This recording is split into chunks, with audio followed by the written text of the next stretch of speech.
Praise the lord. సహోదరుడు భక్సింగ్ గారి అనుభవములు దేవుడు తనకు బయలుపరిచిన దైవ మర్మములు.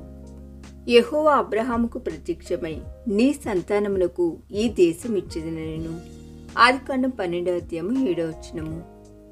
ఆదికాండం 12:7 దేవుడు మరలా అబ్రహామునకు ప్రత్యక్షమాయెను. దేవుని ఆరాధించుటెట్లో అబ్రహాము నేర్చుకొనిచుండెను. మొదటిలో అతడు దేవునికి విధేయుడై సమస్తమును విడిచిపెట్టినప్పుడు దేవుడు అతనికి ప్రత్యక్షమై ఆరాధించుటెట్లో నేర్పించెను. అతని నీతిమంతునిగా చేయుటకు అతనికి బదులు ఎవరైనా చనిపోవలను సామాన్య పాఠమును బలిపీఠము ద్వారా నటుడు నేర్చుకునిచుండెను. మనంతట మనమే అనగా మన స్వంత ప్రయాసము ప్రయత్నముల ద్వారా మనలో ఒక్కరమైనను నీతిమంతులు కాలేము. ప్రజలు అంధకారంలో నిలిచియుండుటకు కారణము వారు తమ స్వంత ప్రయాసముల ద్వారా నీతిమంతులగుటకు ప్రయత్నించుట. మనలను నీతిమంతులుగా చేయుటకు మన పాపముల నిమిత్తము మనకు బదులుగా మరణించుటకు ఈ లోకమునకు వచ్చిన యేసుక్రీస్తు ప్రభు యొక్క మరణమును అర్పణను బలిపీఠము చూపించుచున్నది.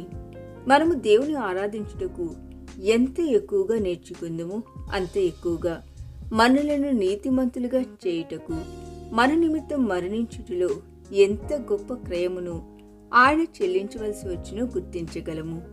అట్టి గ్రహింపు మనలను ఎక్కువైన కృతజ్ఞులుగా చేసి మన పూర్ణ హృదయంతో ఆరాధించుటకు సహాయపడును. మనము తిరిగి జన్మించినప్పుడు దేవతలము కాలేదు. మనము మానసిక సమస్యలను ఎదుర్కొనవలెను. మన యొక్క శరీరములు మట్టి శరీరములుగానే నిలిచి ఉండును. మరియు మనము పరీక్షలు, దుఃఖము, బాధలు, రోగములు అనేక విధములుగా నిరుత్సాహములను ఎదుర్కొనవలసి వచ్చును. అయినను దేవుడు అన్ని సమయాలలో మనలను కాపాడుచుండుటను కనుగొనగలము. 1 కొరింథీయులకు రాసిన పత్రిక 10:13, 2:9, కీర్తన గ్రంథము 24:7. మనము మానవ బలహీనతలను బట్టి గొప్ప అపాయములలో, వేదనలలో, పరీక్షలలో నున్నప్పుడు మనలను ఏ విధముగా కాపాడవలెనో ప్రభు ఎరుగునని జ్ఞాపకం ఉంచుకొనవలెను. భయము మూలముగా అబ్రహాము ఒక అబద్ధమును లేక సగము అబద్ధమును చెప్పెను. అతడు శారాను గూర్చి ఈమె నా సహోదరి అని చెప్పెను. ఆదికాండం 12:13.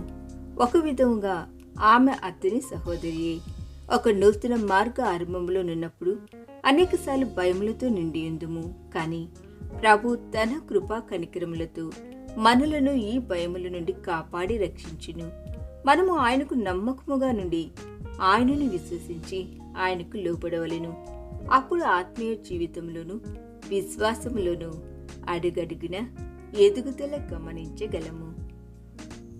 ఈ దిన ధ్యానము మనందరి ఆత్మీయ జీవితమునకు ఆశీర్వాదకరముగా ఉండునుగాక. ఆమేన్.